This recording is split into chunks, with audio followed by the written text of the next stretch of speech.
Kadarating lang site guys, medyo malayo ang tinakbo namin dahil mabagal Hilux yung dala namin.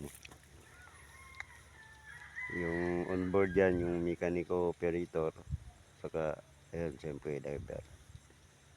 Malayo yung site dito, nasa kabundukan palayan. Well, nakakagating din. Ito yung project namin na tagal lang di pa natapos. Ayun, yung operator kasi siyempre magla-lunch na kami. Pag alis namin doon umaga, pagdating dito lunch time na. Yung mga boys medyo pleasing naman lang sila ngayon. Kasi nagla-lunch pa. Layo.